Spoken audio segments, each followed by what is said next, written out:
Good morning. We will get our board meeting started with introductions. I'm Pat Malone, Commissioner.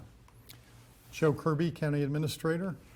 Vance Gordy, County Council. Lillian Neville. Dan Oshiro, Commissioner. And Annabelle Jaramillo with her microphone off. Well, okay. Are you happy? No. Sorry. It's on now. All right. Are there any announcements? Sorry, this is Danielle Brown with the Health Department. My apologies. Oh, I'm sorry, I got ahead of myself here. Good morning. And who else is calling in? Erica Milo, Board Reporter. Morning. George Lee, Public Works. Greg Whitler, Sheriff's Office.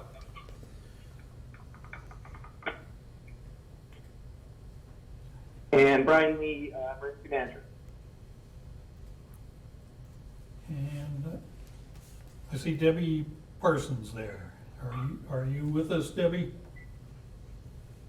Yeah, I said hi. Okay. Good morning. All right. So I didn't hear any announcements. And any comments from the public? I don't think we have public here. Hearing none. I've got the fairly short agenda here. Brian Lee will get us started with the report from the EOC, and then Danielle Brown. George Looney will give us EOC financials, and batting cleanup is Joe Kirby. So why don't you get us started, Brian? Okay, and one question to start with, and this is, I guess, for Joe. Joe, would you like me to touch on the prerequisites for reopening at all, or keep it a little higher level than that? Brian, if you'd like. Sorry. That was my fault. I got everybody's attention with that. So Brian, I think what you could do is hit those at a high level for the benefit of the public that may be joining us. Absolutely. Okay, so I'll start with the EOC update. Right now in the EOC, we are really focused on developing our reopening plan and getting everything laid for that. We're developing our staffing model and organizing our tasks and assignments to accomplish that. And the intention of this reopening plan and the direction we're going is to have things in place so we are not the limiting factor of whether or not our county or our region can reopen. If the disease dictates that, that's one thing, but we on the planning side and EOC side are not going to be that.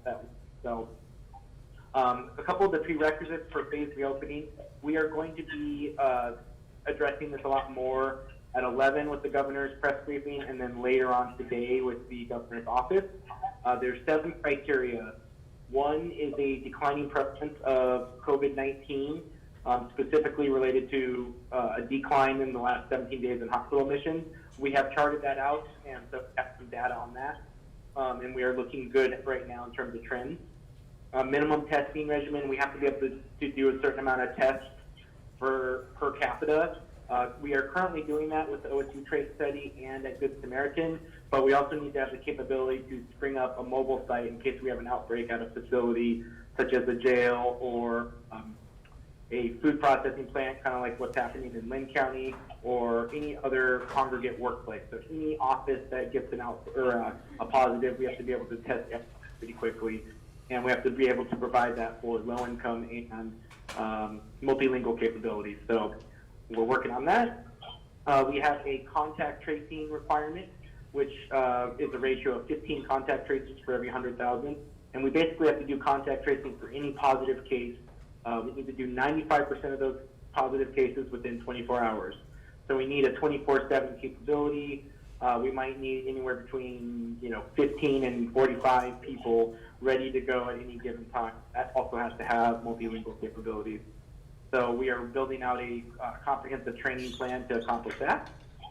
We need to have number 4 is isolation facilities, just some way to accommodate people who can't self-isolate. For example, if we had an outbreak at a long-term care facility, we need to help support a provision for them to be able to have either a hotel room or another location to take them, some sort of facility with wraparound services.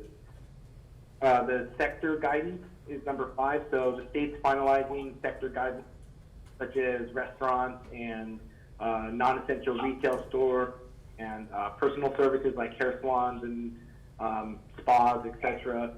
We have to have that, and we have to have a nice rollout plan ready to go. And we are working on that with the state. And honestly, what we're thinking is have all of our handouts, our fact sheets, and website ready to go when we go into phase 1. And I know Lilia and her crew are working aggressively on that. The next is number 6 is sufficient healthcare capacity. So basically the ability to handle a 20% increase in suspected or confirmed COVID-19 hospitalizations. And we are definitely hitting that. The hospital is required basically by law to have that ability. And so we have to have that as a regional group. And there's 6 counties in our region, which is Hill, Polk, Marion, Lynn, Lincoln, and Benton. So all of us have to have that capability collectively, and we have to be able to support and share hospital beds if needed. So right now, as of today, we are definitely hitting that mark. And then the last one, number 7, is sufficient PPE supply. So we need to be able to have enough PPE at our hospitals, which we do, and we have a statement from them testing that. And then we also have to have an attestment from basically I believe the BOC or maybe the sheriff, that we have enough PPE for first responders in the county.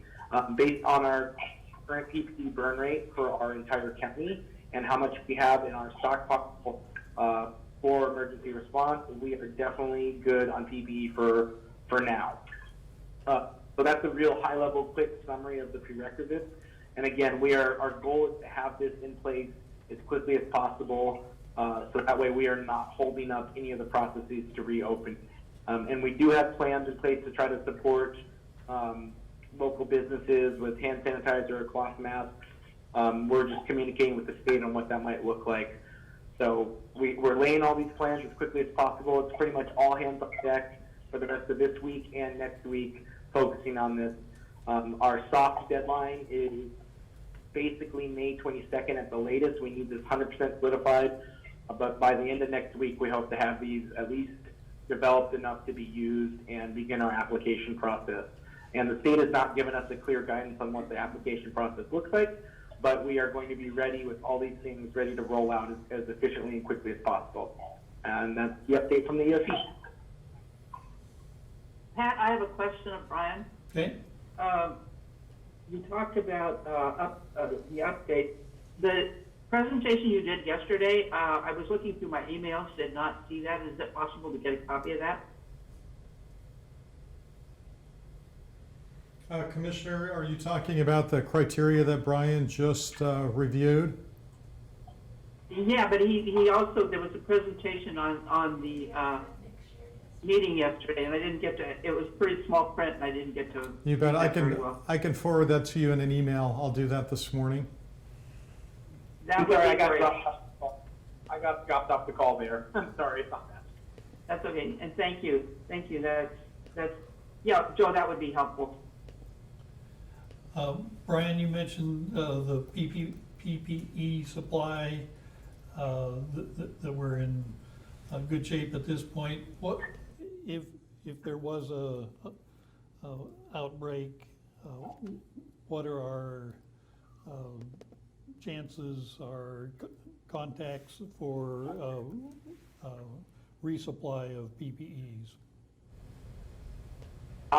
So in terms of our ability to resupply, we would have to have a pretty long, drawn out, or a lot of outbreaks to burn through what we have right now in our stockpile. However, the state actually is building up their cache again, and they just again changed their PPE distribution process to now be a needs based. So if we need stuff, we can request it, and they will do their best to fill it. There's still some things that are extremely limited, like gowns, disposable or reusable, but mainly disposable gowns are extremely hard to come by, and even the state is very limited on it. We heard they're getting a shipment and they're going to push those out to local jurisdictions, but they're not going to be hundreds of thousands of them like we would like to have.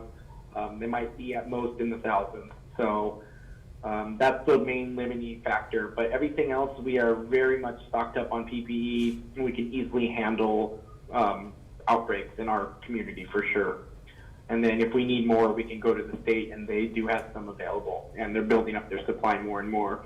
What the states are doing as a whole is everyone is scrambling to buy PPE from every vendor possible that's out there, and it went so far as the federal government put together a whole website list of quote-unquote, not approved, but somewhat vetted vendors. Like, we know this is a real company in the United States that will follow through and get you your products. However, some of those vendors are outrageously priced and all over the board. They're available for a little bit and then they disappear, but they are real vendors at least. So we do have some options like that if we needed to. Okay, is it accurate that the longer we go without burning through a lot of our supply, that the PPEs are being manufactured and in general, kind of across the country, the supply is being built up? Yes, exactly. So as we speak, not only within the United States, but also, of course, in China and overseas, PPE is being manufactured and shipped in all over the world, really, and we're building up. The president gave some directives, and now companies like Ford Motor Company and others are actually building PPE. And one of the things we ordered through the state were what's called PAPRs, but it's basically a very, very nice personal protective equipment ventilator that health providers can wear, and it really prevents them from getting, it's way better and way more reusable than just an N95. So we ordered some of those just to support any outbreaks or any bigger situations we might have. And then locally, there is, not locally as in Eugene, they have what's called the Battelle system, which can sterilize N95 masks, but we're waiting to hear about what the process is to get our masks there, track them, et cetera, et cetera. So they're still working out kinks on that, but that system is being put in place, I want to say next week, and then we should receive more guidance on how to use it. So that's another resource.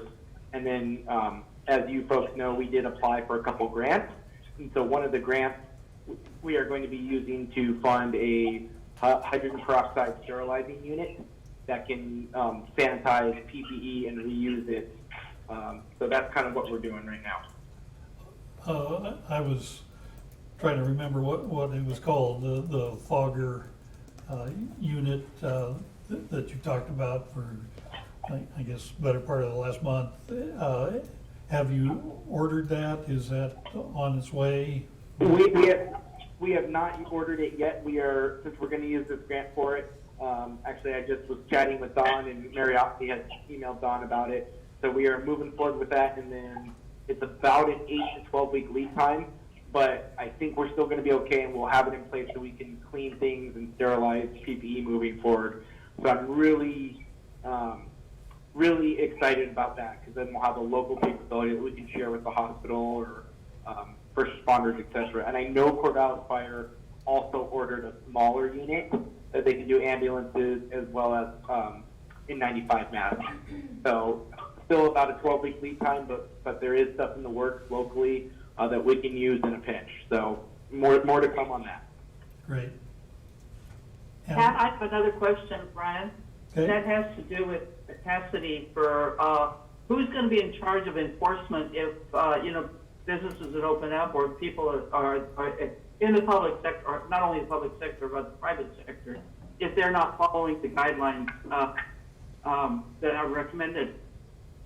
Good question. So as far as I understand, and this is coming from the state level, really public health is the only one that can enforce anything. There's nothing, as far as I understand, for the law enforcement side, nor would they, but the public health officer maybe issue an order for them to close.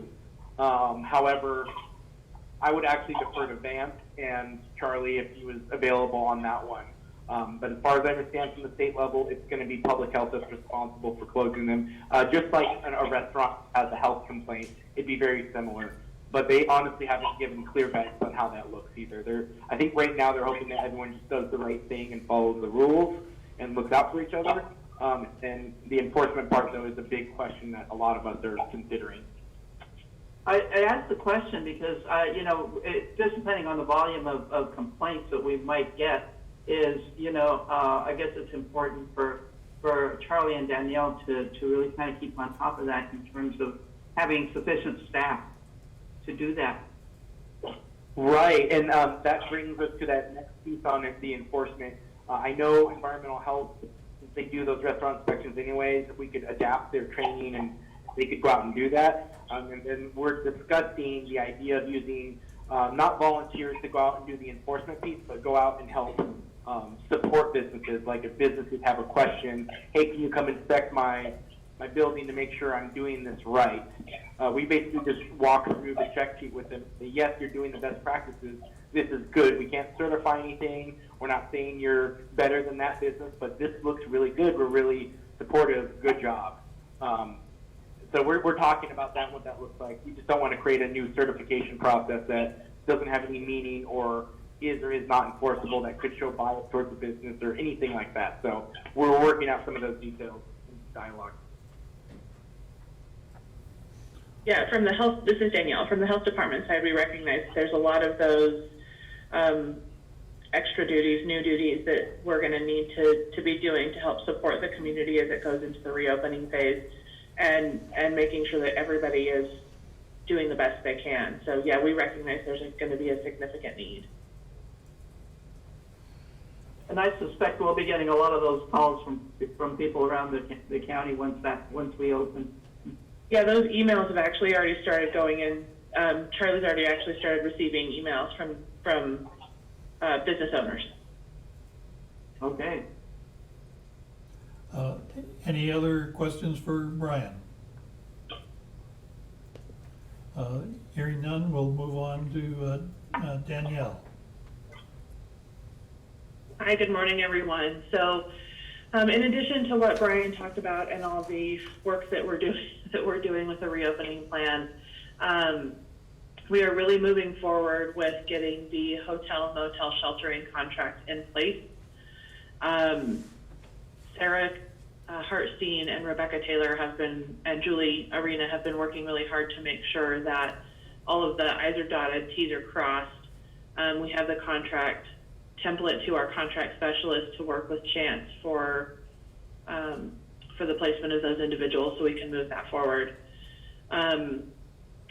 Julie and Rebecca and Sarah have also been working this week on the support documents for the religious institutions code approval that happened earlier this week.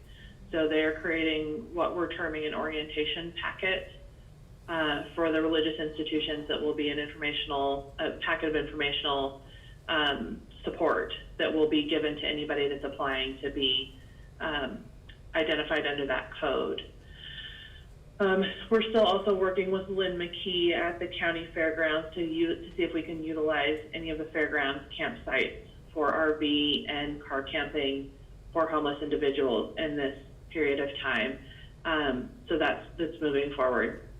Additionally, there's been support coming from the state around finding a hotel to help shelter individuals who are COVID positive or symptomatic and awaiting test results. So I think we're finally getting some traction with that. Starting next week, as part of the reopening plan, we have additional staff coming in to help write a mobile testing site startup plan.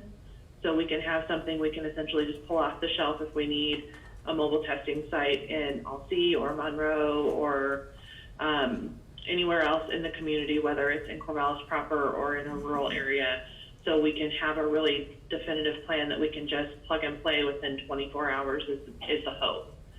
So those are the big things that we're working on this week, and we'll bleed into next week as we continue to move the work forward. Oh, also, I keep forgetting about the behavioral health plan, which is a little ironic given that that's my day job. Lilia and Kelly have worked closely with Ashley Telemontes to do a press release around the new work that we're doing on the behavioral health side. The plan is to start that skills training next week. So we have staff that are trained, we have the books, so we can use the curriculum. We're ready to hit the ground running on Monday. Okay, any questions for Danielle? I just wanted to say thank you, and I'm hoping that you also are getting a little bit of breathing time. I know you've been one of our longest serving folks at the EOC at this point. So keep it up and take care of yourself. Thank you, Commissioner. And don't forget about your day job. That's all right. Thank you. And next up is George Looney going to talk about the EOC financials, I believe, for last week. Actually, Commissioner Malone, it's going to be Debbie Parsons who's going to present. I got to spend this week in Public Works. Okay. So I'll be back in the EOC next week. All right. Debbie. Good morning, all.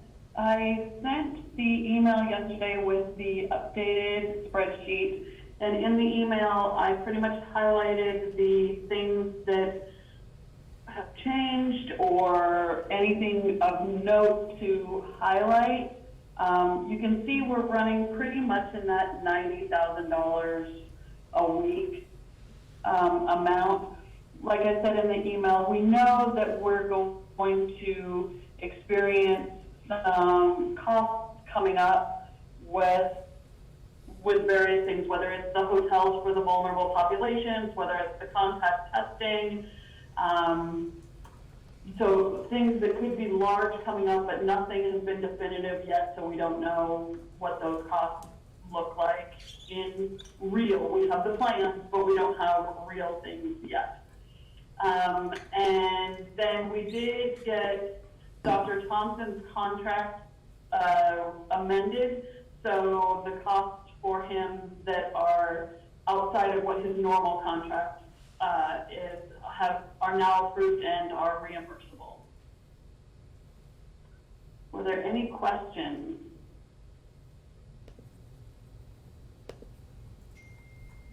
Debbie, I have one question. I'm just wanting to know how it's going in terms of trying to sort out all the different funding streams and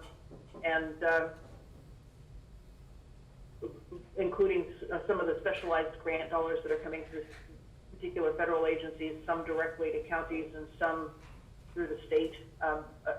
Do you all feel like you have a better handle on that at this point?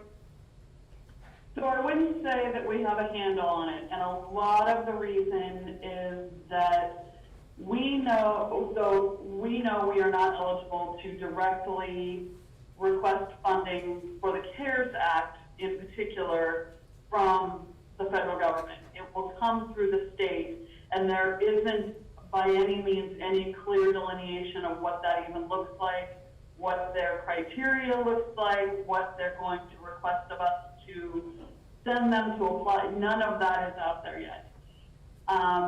With regard to the two law enforcement grants, the sheriff's office has taken the lead on those, and those are actually going through the sheriff's office as opposed to through the EOC itself. Beyond that, right now, we're still within the public assistance FEMA granting funding stream is our primary source right now. As others come through, of course, we will track those and figure out what it is we need to do to, whether it is to apply for those or to track what expenditures qualify for those. But for the most part, right now, everything is going to end up going through the state, and the state hasn't given a ton of guidance on what that means for local jurisdictions. Okay. Can I also? Oh, sorry. Go ahead. Can I chime in, Van, on that as well? Because Please, I'm sorry. I sent Joe an email about this as well, because the number of just emails and information coming from the state is extremely overwhelming for everybody.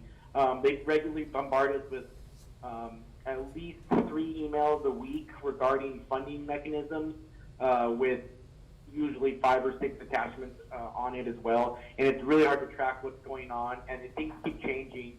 What seems to be happening is we're all sort of flying the plane and building it simultaneously, even at the state level. I know a bunch of the emergency managers have asked the state formally to put together like a website, a clearinghouse for all this information that we can click on and use and direct people to, because they're sharing stuff for, with everyone about tribal governments or about private nonprofits or about local government, and it's really confusing, and we don't really know what's going on in that way. We're trying to keep clear threads on it, but as Debbie mentioned, like the CARES Act stuff, I know Corvallis Fire received CARES Act funding as providers in that first round. Don't know how that happened, don't know what the implications are. I believe our community health clinics received some sort of CARES Act funding, but we don't know for sure. There's so many confusing things happening right now. And I know part of it is just their haste to get the funding streams out to local governments. But in that process, they're just bombarding us, and we're not 100% clear on everything that's going on. And between Dawn and Debbie, Mary and George, they also have their day jobs that they're trying to keep track of. So I know that it's hard for them to read everything and then take time off and come back and get bombarded again. So we're discussing the option of having a dedicated finance person of some level in here or available to sift through all that information and take the time to try to outline it clearly to make sure we are capturing every possible funding mechanism and doing things right. Because I know most of us in the EOC, like Don Dale and Debbie and I and George, have a pretty good idea of what the FEMA reimbursement process is, the procurement process is, but this CARES Act funding stuff is a whole new ballgame that I would argue a lot of us don't have a clear picture of, and neither does the state. So we're really working on it, but again, it's coming from every side, and it's hard to decipher what's important and what's not right now. Thank you. I know that Lincoln County hired a contractor in order to help keep track of some of these funding streams, and I try and keep an eye on it, but it is very challenging, and I'll do everything I can to help. Commissioner Ozero, just to expand on Brian's answer, I did respond to Brian's email, and he and Mary and I will be talking this afternoon relative to this exact issue. What we're in the process of doing right now is really assessing all of our departments and the staffing within our departments. The preference is if we have somebody who has excess capacity internal to the organization and has the skill set, then we would redirect them to this particular area. I don't know if we have that currently or not, but that will be the focus of a conversation that Mary and Brian and I are having this afternoon. Thank you.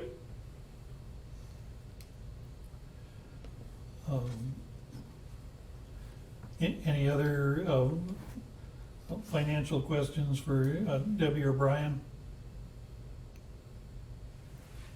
Well, thank you, and I think I appreciate the comment on bombarding with emails about what's going on. I guess I did have one thought. Our federal electeds, Wyden or Berkeley or DeFazio's office, are they of any help in sorting through some of the federal funding streams and details? At least not from my perspective. We have not been contacted, and I don't know, again, up at the state level, how much coordination is happening, say, between those elected and OEM and OHA to funnel that down to the local level. We're kind of getting information streams, especially those prerequisites for opening, from all over the place. And I'm going to say that they're not necessarily particularly helpful from what I have personally.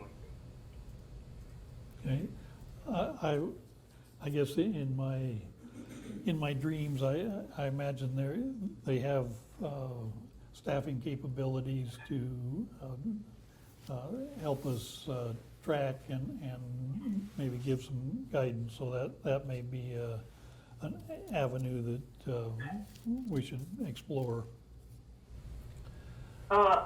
This is Annabelle. I know that Senator Wyden and Senator Merkley have both had consultations with and seminars with small business, and so I'm assuming that the staff are working at it. Just whether they're very open to working with us. It's just, do we ask? And that's the question I have. I know that for private sector, two of my grandchildren have coffee shops, and they had problems. They've already got their stimulus dollars and are starting to develop their plans for paying staff over the time that they've been off work and then reopening. So they had several seminars available to people, and I don't know that we took advantage of those. Zan?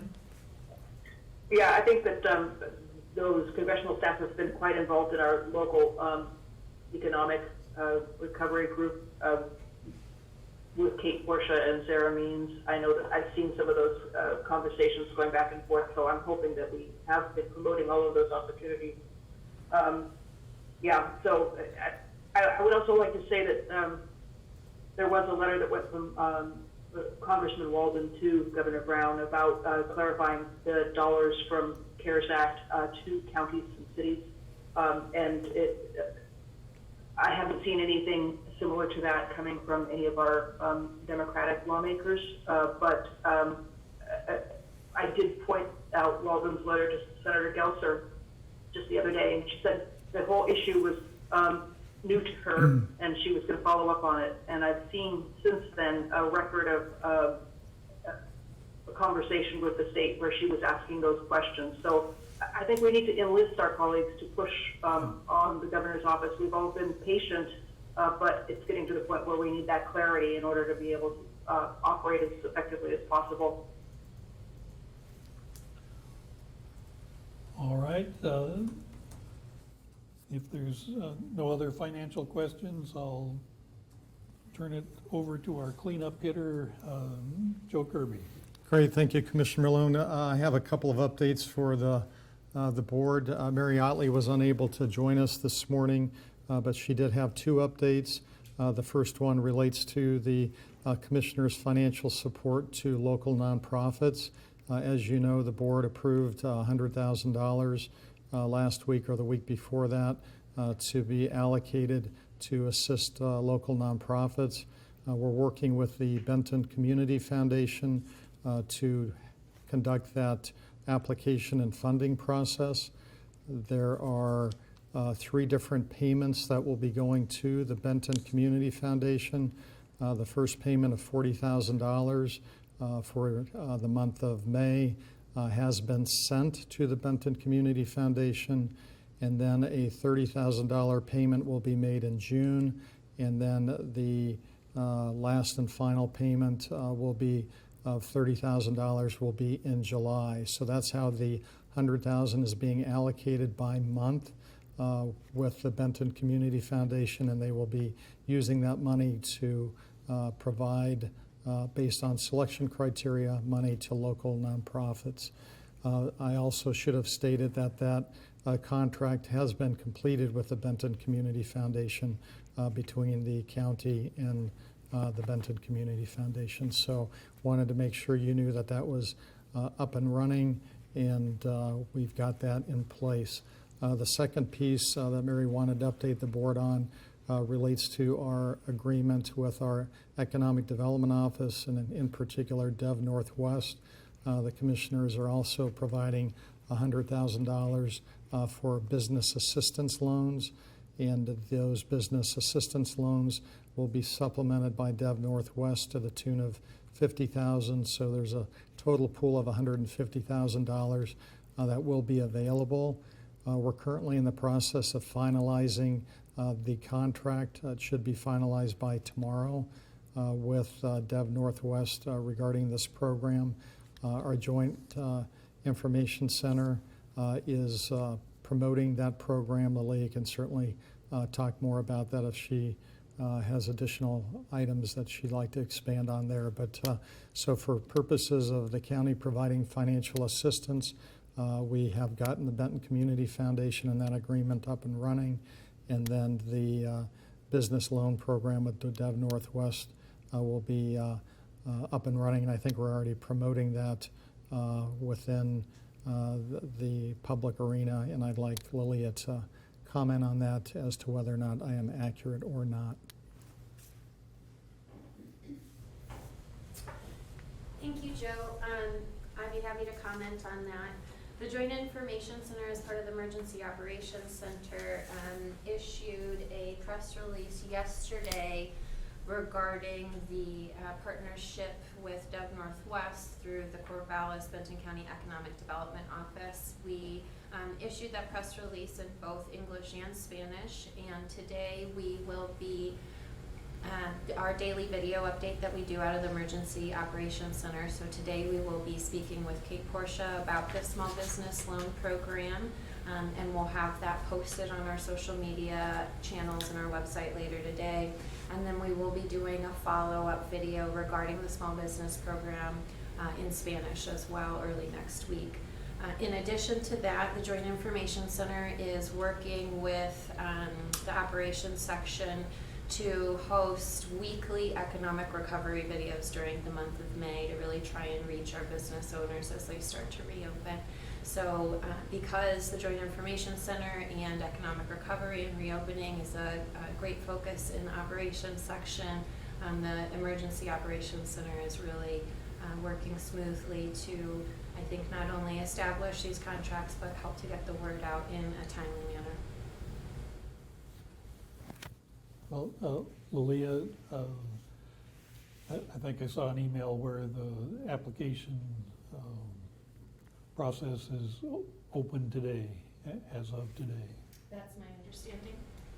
And it'll be open for 5 or 6 days, is that? I believe it's a week. Okay. And then the turnaround time is going to be quick, and that funding should start going out a week from tomorrow.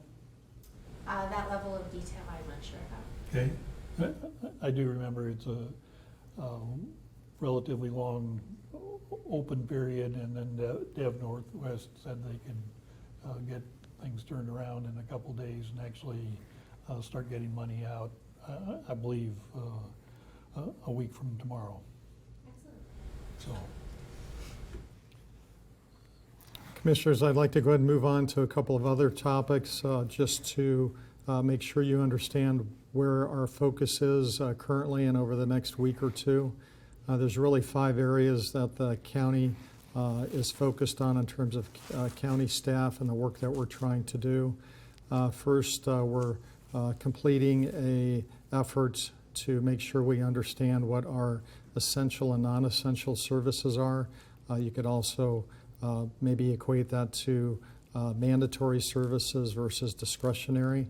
An example of that would be we don't have an option to not have an election. That would be mandatory. But we do have an option as to whether or not we issue passports and provide that passport service to customers. The reason that that is important as we begin to focus on our reopening plans, we do need to be able to identify what mandatory services we have and how are we going to staff them, in addition to what discretionary services are we able to continue to offer or not at this point. So that is focus number 1, is the essential versus non-essential services. Focus number 2 is our HR department is meeting with each department head, and we're going into great detail to understand the exact status of each employee within the county, trying to identify who's teleworking, who's not teleworking, who will be teleworking in the future, who will be coming into the office in the future. That effort will be completed by Wednesday of next week. The reason that that is important is, as I mentioned earlier, when we're looking at capacity needed to support the EOC or other mandatory or essential services, we want to make sure we know if we have excess capacity in the organization to be able to transition employees and be very fluid as to how we're using our staff. The third part is really focusing on the support of the EOC and the efforts that are underway there to develop the reopening plans for the community. And so there is a lot of work that has to go on there under the auspices of our health department. The fourth area of focus is really the county reopening plans for our facilities. This will be done in conjunction with the reopening plans for the community that the EOC is working on. And we have a significant effort underway to identify what needs to happen in each one of our facilities to reopen them to employees and to reopen them to services where customers can come and visit our facilities if needed. We will certainly continue to focus our efforts on offering as many electronic services as we can, but we will be begin reopening facilities in conjunction with the EOC's reopening plan. We don't have a date for that yet. I still believe it's at least several weeks off before we'll actually be formally reopening county facilities, and it will be done in conjunction with the phased approach that the governor has articulated. We'll learn more about those specifics later today in a go-to meeting with the governor's office.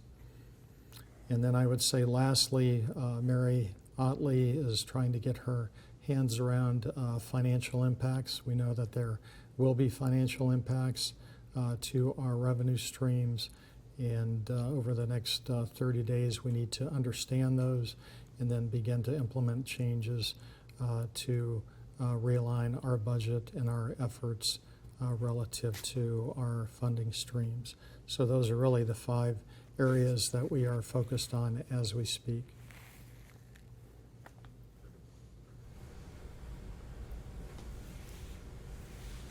Joe, this is Annabelle. I had a question. I heard the issue in terms of elections, and then you said something about passports. I don't know if that was considered discretionary or needed to be done. One of the concerns I have around that issue is that if people need passport renewals, the Real ID issue comes in on August, that deadline, and people are going to be looking at, if they use passports, they're going to be looking at making sure their passport renewals are there. So that's just a thought I had. Annabella, I think the Real ID deadline has been postponed for 1 year. Okay, I didn't catch that. Yeah. Oh, that's good to know. Yeah. And Commissioner, what I was using was that as an example. The county providing the passport service is not a mandatory or essential service for us. It's really an optional service that we provide for the convenience of the community. However, under emergency... There's a way to do that online now. I don't know why not. Well, what we're looking at is under emergency circumstances, what are those services that we either don't have the ability to offer, whether or not that's related to staffing or the safety of the public as they come into our facilities or whatever it may be. I just want to I was thinking more of the coming into the facilities primarily, yeah. Okay, thank you for informing me, keeping that I don't need to be concerned about it right now. Vance, did you have a comment on the Real ID? Nothing worthwhile. Okay. Good to know. All right. Was that your report, Joe? that does conclude my comments. Thank you. Do we have any other questions for Joe on the status of Benton County? I would just like to thank staff, Mary and Joe in particular, with all the staff support from others, for doing the careful analysis of essential services and employee utilization. I think that it's a tough job to do, and this kind of integration across the organization hasn't been done before. And it's this emergency that's forcing it. I think that it's going to be very useful in the long run to have a better understanding of the whole organization and how we work. So I appreciate the extra effort you're going to do it right. Thank you. Any other questions or comments? Hearing none, I would encourage all of us to enjoy the warm weather that we're going to have the next few days, including Sunday, which is Mother's Day. And we'll see, we'll join together again with most of you next Tuesday, the 12th of May. I think it's really encouraging and that we're very cautiously moving towards the next phase of this adventure, and putting the community, health of our community as our top priority, and then working to cautiously get back to more activity. So, and the other thing, I'm not sure where it's available, but at our management meeting yesterday, Lilia's Happy Dance, I think, was pretty much the high point of that 2.5-hour meeting. So Maybe she should do that again. well, there we go. Meeting adjourned. Question for Nat or Zan?